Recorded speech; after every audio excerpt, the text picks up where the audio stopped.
नमस्कार, जय श्री महाकाल। वैदिक सनातन में आप सभी का स्वागत है। आप सभी को नए साल की बधाई। ईश्वर से कामना करता हूं कि इस साल आपकी हर मनोकामनाएं पूरी हो।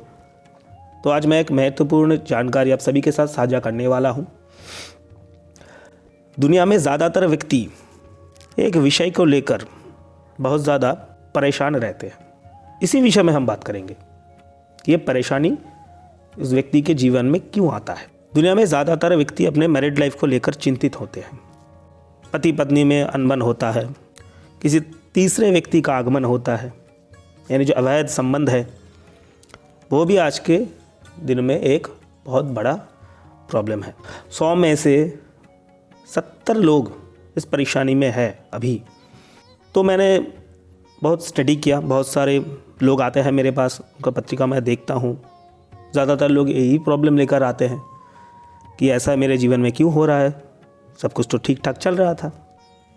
तो मैंने देखा ये जो प्रॉब्लम है इसके लिए केतु का सीधा इन्वॉल्वमेंट है।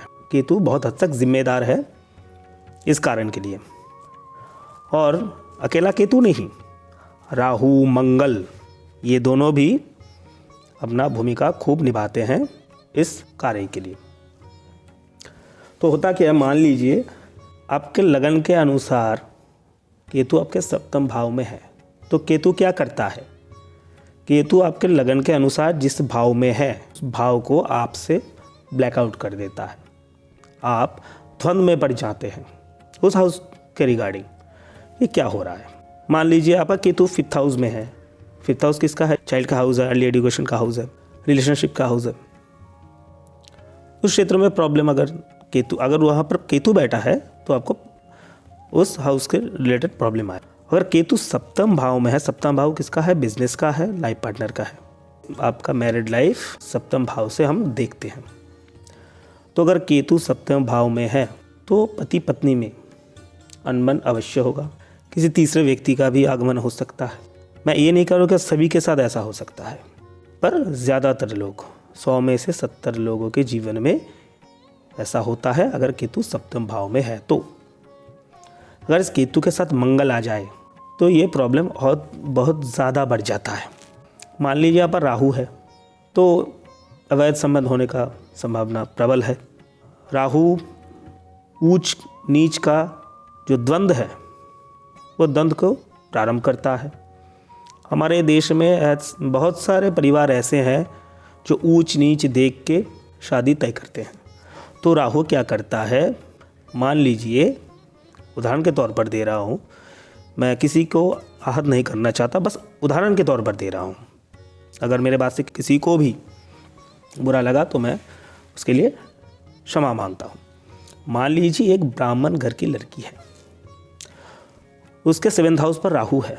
एक दलित से उसके मुलाकात होगा, दोनों में प्यार वगैरह हो सकता है, तो शादी भी कर सकता है। शादी के बाद दोनों परिवार में अशांति होना तय है। तो राहु ऐसा करता है। तो राहु ऐसा भी कर सकता है क्योंकि एक हिंदू मुस्लिम में संबंध बनाकर शादी वगैरह कराता है, फिर दोनों परिवार में दोनों धर्म में अशांति होता है, ऐसा मेरा मानना है। इसके अलावा अगर मान लीजिए केतु मंगल के नक्षत्र में बैठा है या फिर राहु सप्तम भाव में बैठा है, नक्षत्र मंगल का है या फिर उपनक्षत्र स्वामी मंगल है, तो किसी तरह केतु सप्तम भाव में हो या फिर राहु हो या फिर राहु मंगल एक साथ हो या फिर केतु मंगल एक साथ हो या फिर एक दूसरे के नक्षत्र में बैठा है या फिर सबलॉर्ड यानी उपनक्षत्र स्वामी एक दूसरे के लेकर बैठा है, तो ये बहुत हद तक ये प्रॉब्लम आपको देखने को मिलेगा। ऐसा नहीं है कि इस विषय का कोई रेमेडी नहीं है, इस प्रॉब्लम का अवश्य है, पर ये उस व्यक्ति का हॉरोस्कोप अगर देखता हूँ तो उसके लिए अलग अलग रेमेडी निकलता है। क्योंकि सभी लोगों का तो लगन एक नहीं होता। किसी का मेष है, किसी का वृषभ है, किसी का मकर है, किसी का कुंभ। हिसाब से उसका सप्तम भाव तय होता है कि क्या है। किसी का सप्तम भाव अगर लियो है तो किसी का कैप्रिकॉन हो सकता है, किसी का मेष हो सकता है तो किसी का मीन हो सकता है। तो अलग अलग लगन के व्यक्ति के लिए अलग अलग रेमेडी अवश्य है।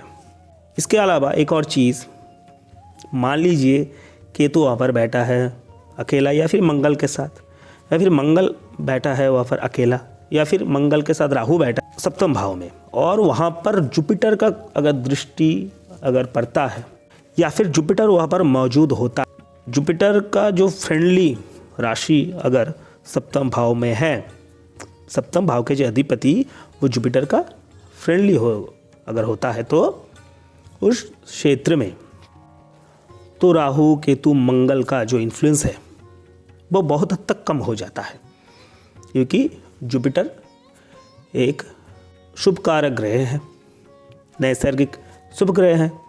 किसी भी अशुभ कार्यों को वो संपन्न नहीं होने देता। हाँ, अगर ये अलग बात है कि वहाँ पर जुपिटर पीड़ित हो रहा है या फिर जुपिटर का एनिमी राशि है 7th हाउस, या फिर जुपिटर वहाँ पर डिबली हो जाता है या फिर कॉम्बस्टेड हो जाता है या फिर रिट्रोगेशन में आ जाता है, तो जुपिटर ज़्यादा कुछ नहीं कर पाता। अगर मान लीजिए सैटर्न आपके 5th हाउस में है तो उसका जो 3rd एस्पेक्ट है वो 7th हाउस पे जाता है, तो सैटर्न बहुत हद तक केतु को, राहु को, मंगल को मैनेज कर लेता है, क्योंकि सभी जो ग्रह हैं उनमें सैटर्न सबसे ज़्यादा ताकतवर है। राहु केतु किसी को भी इल्यूजन दिखा सकता है, किसी को भी, शुक्र को, चंद्र को, मंगल को, बृहस्पति को, बुध को, सभी को इल्यूजन दिखा सकता है, पर शनि के सामने कोई छल नहीं चलता। तो अगर सप्तम हाउस में शनि का अगर दृष्टि हो तो बहुत ज़्यादा चांसेस है कि वैवाहिक जीवन उतना खराब नहीं होता है, छोटा मोटा झगड़ा हो जाता है, पति पत्नी में अनबन हो जाता है, पर ऐसा नहीं है कि वहाँ पर कोई अवैध संबंध हो, क्योंकि सैटर्न अवैध संबंध नहीं होने देता है। पर हाँ, उस सैटर्न को भी पावरफुल होना चाहिए, उसका डिग्री 15-16 से ज़्यादा होना चाहिए, 15-16 डिग्री के ऊपर का होना चाहिए, ताकतवर सैटर्न होना चाहिए।